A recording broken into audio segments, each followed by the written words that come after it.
నమస్తే.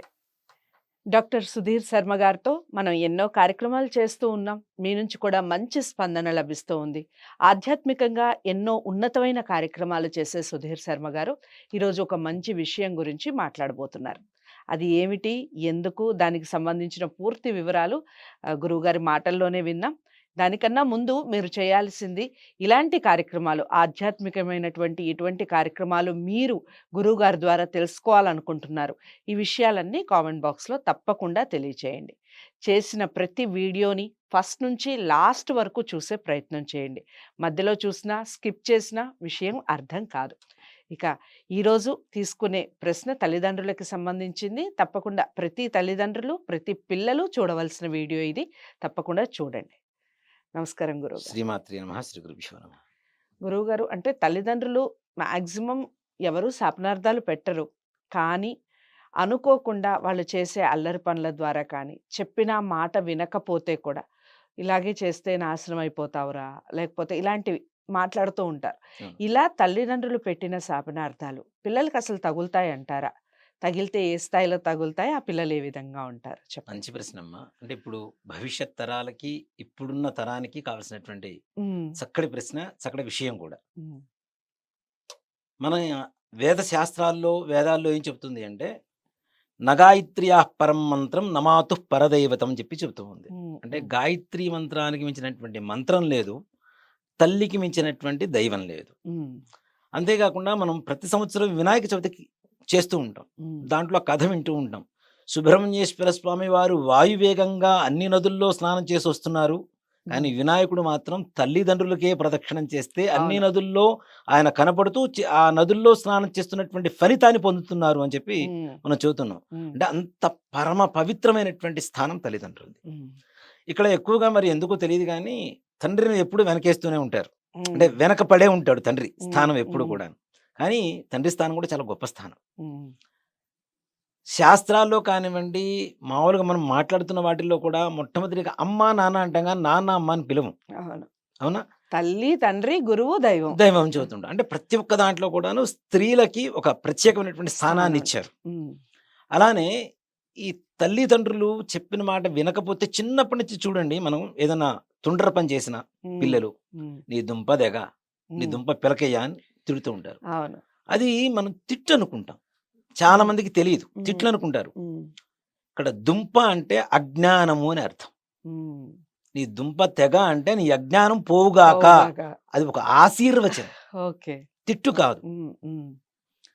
అవి నిజంగా మనకి తెలీదు. హ్మ్. నన్ను తిట్టింది అమ్మమ్మ, నాయనమ్మ తిట్టింది, అమ్మ తిట్టింది. ఇట్లా మనం భావిస్తూ ఉంటాం అవును. చిన్నప్పుడు పిల్లల తెలియక. అనుకుంటూ దానికి ఉంటారు. పరిపూర్ణమైనటువంటి అర్థం ఏమిటి అంటే దుంప అంటే అజ్ఞానము. హ్మ్. ఈ అజ్ఞానం వెళ్ళిపోయి వాడు జ్ఞానవంతుడు కావాలని వాళ్ళ ఆశీర్వచనం అది. రైట్. అలా చిన్నప్పుడు చేస్తూ ఉంటాం. పెద్దయిన తర్వాత కూడా పిల్లలు కొంతమంది తల్లిదండ్రుల మాట వినరు. హ్మ్. అంటే ఇప్పుడున్న జనరేషన్ ముఖ్యంగా హ్మ్. ప్రపంచంలో ఉండేటువంటి ప్రతి విషయం మాకే తెలుసు. మీరు ఇప్పటి జనరేషన్ కాదు, పాత తరం వాళ్ళు మీకేం తెలియదు. హ్మ్. మీరు నోరు మూసుకొని ఉండండి. మేము చేస్తాం. మేము చూస్తాం. అవును. ఇదే రకమైనటువంటి శైలి అంటే చాలామంది నా దగ్గరకొస్తుంటారు జ్యోతిష్యానికి వాటికి వచ్చినప్పుడు హ్మ్. కూడా, హ్మ్. మా పిల్లలు మా మాట వింటలేదండి. హ్మ్. ఈ ఈ రకమైనటువంటి సమస్యలు ఎక్కువగా ఉన్నాయి. ఇలాంటి సమయంలో గూడా తల్లిదండ్రులు నిజంగా చాలా ఓర్పుతో ఉంటారమ్మా. హ్మ్. తల్లికి స్త్రీ కాబట్టి భూదేవంత ఓర్పుంటుంది. తండ్రి బయట సంపాదించి, కష్టపడి, నానా కష్టాలు పడుతూ, పిల్లల్ని సాకుతూ, వాళ్ళకి కావాల్సినటువంటి విద్యకు కావాల్సినటువంటి ధనం, వస్త్రాలు, వాళ్ళకి కావాల్సిన బట్టలు గానివ్వండి, వాళ్ళ అవసరాలు కానివ్వండి, ఇవన్నీ తీర్చడానికి కష్టపడి ధనం సంపాదించి ఇంటికొచ్చేసరికి కూడా, అరే! వీళ్ళ కోసం నేను సంపాదిస్తున్నాను, వీళ్ళు నా మాట వింటల్లేదు అనేటువంటి ఒక అసంతృప్తి ఏదైతే ఉంటుందో, దాన్ని కూడా మనసులో అణిచివేసుకొని, పిల్లవాడిని మంచిగానే దగ్గర తీసుకొని చెప్పాలి అనేటువంటి ఒక తాపత్రయంతోనే తల్లిదండ్రులు ఇద్దరు కూడా చెప్తుంటారు. తల్లి హ్మ్. అంటే ఇప్పుడంటే అందరూ ఉద్యోగాలు చేస్తున్నారు ఓకే. హ్మ్. కానీ తల్లి ఎక్కువ సేపు పిల్లలతో గడిపేది ఎవరంటే తల్లే. హ్మ్. తండ్రి ఎప్పుడో రాత్రికో సాయంత్రం సమయానికో వస్తాడు. వాళ్ళొచ్చే సమయానికి వీళ్ళుండరు, వీళ్ళొచ్చే సమయానికి వాళ్ళుండరు. హ్మ్. కానీ ఎక్కువ సమయం గడిపేది తల్లి. హ్మ్. ఈ తల్లిదండ్రులని వీళ్ళేం చేస్తున్నారంటే విసుక్కోవడం అనేది ఎక్కువైపోయింది. దీనివల్ల వాళ్ళు మనస్సు కలత చెందినా కూడా హ్మ్. తప్పనిసరిగా మన పిల్లలు తప్పు చేస్తున్నారు. మన పిల్లలే కదా! మనం హ్మ్. చెప్పుకుందాం, సర్ది చెప్పుకుందాం అని ప్రతిసారి వాళ్ళు చెప్తున్నారు. అలాంటివి కాకుండా ఎవరైతే జ్యోతిష్యం చెప్తూ ఉంటారో వాళ్ళు చెప్తే వాళ్ళకి ఏదో ఒక రివర్స్‌లో చెప్తున్నారు. ఒక కక్ష సాధింపుగా మాట్లాడడం ఉమ్, మొదలు పెడుతున్నారు పిల్లలు. ఉమ్, ఉమ్, అలా కాకుండా జ్యోతిష్యం తెలిసిన వాళ్ళ దగ్గరకో, డాక్టర్స్ దగ్గరకో తీసుకెళ్ళి, పెద్దవాళ్ళ దగ్గరకో తీసుకెళ్ళి, ఇలా కాదురా నాయన ఇలా ఉంది, నీ ఫ్రెండ్స్ ఇలా ఉన్నారు, వీళ్ళ వల్ల నువ్వు చెడిపోతున్నావు, ఇట్లాంటి అలవాట్లు ఉండకూడదు అని చెప్పిస్తూ ఉన్నారు. అవును. అది కూడా ఏంటి ప్రేమే. ఉమ్, ఉమ్, వాళ్ళు చెప్పొచ్చు. వాళ్ళు చెప్తే ఇంట్లో వాళ్ళే చెప్తున్నారు కదా! రొటీన్‌గా చెప్తున్నారు. చెప్పినా వాళ్ళు వినరు గదా!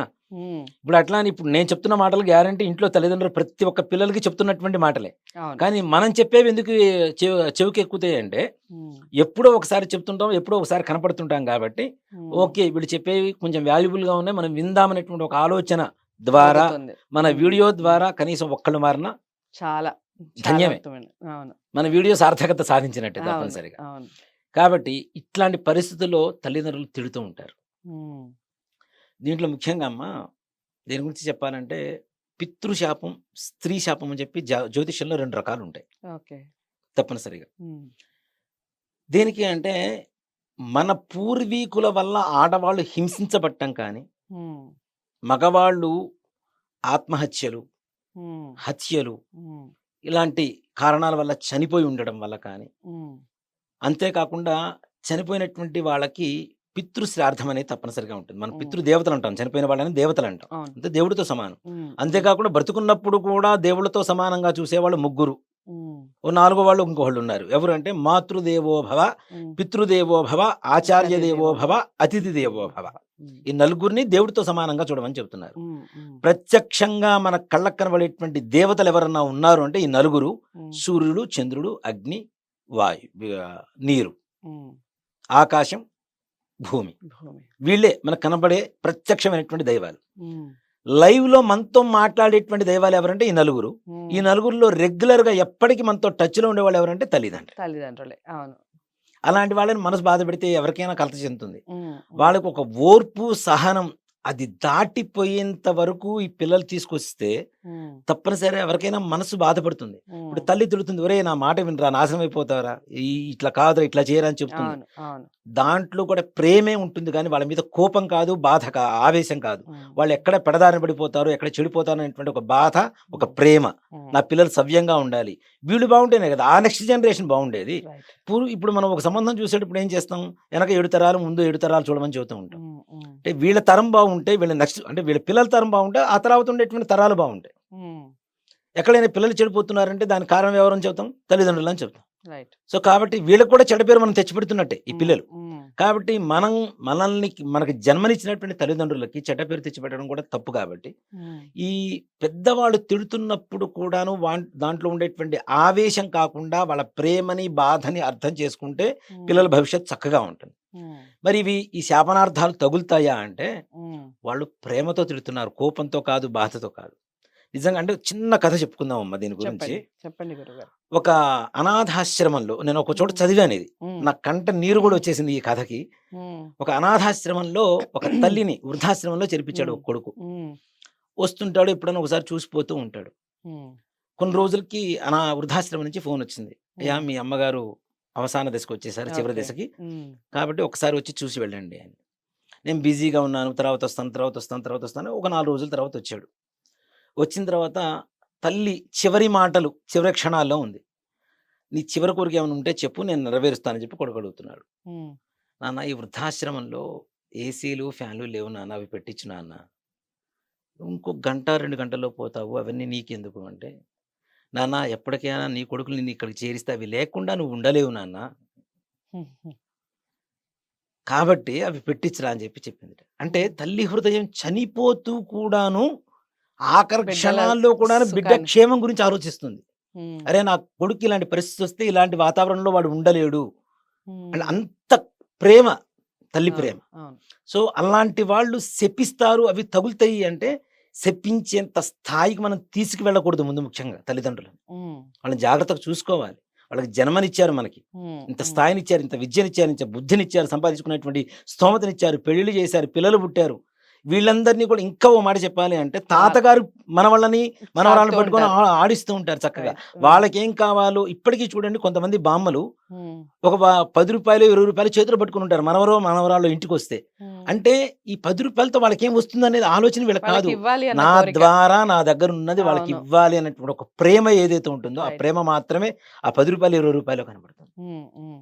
నిజంగా అది అది మహదాశీర్వచనం. వాళ్ళిస్తున్న హ్మ్. రూ. 10, రూ. 20 డబ్బులు తీసి పక్కన పెడితే, కొన్ని లక్షల కోట్ల రూపాయలు పెట్టినా, ఖర్చు పెట్టినా దొరకనంత మహదాశీర్వచనాన్ని వాళ్ళ ప్రేమతో వాళ్ళకి అందిస్తున్నట్టు లెక్క. నిజమే. హ్మ్. కాబట్టి తల్లిదండ్రులని శపించే స్థాయి వరకు తీసుకురాకండి. దయచేసి వాళ్ళని మంచిగా చూసుకోండి. వాళ్ళు శపించే స్థాయికి నిజంగా వాళ్ళు వచ్చారు అంటే, మన జీవిత పతనం అనే చెప్తాను నేను. హ్మ్. అది శారీరకంగా, ఆర్థికంగా నువ్వెలా ఉన్నా పర్లేదు. కానీ మానసికంగా మన పతనం అనే చెప్తాం గ్యారంటీగా. తల్లిదండ్రులను బాధపెడితే. హ్మ్. ఆ హ్మ్. స్థితికి తీసుకురావద్దు.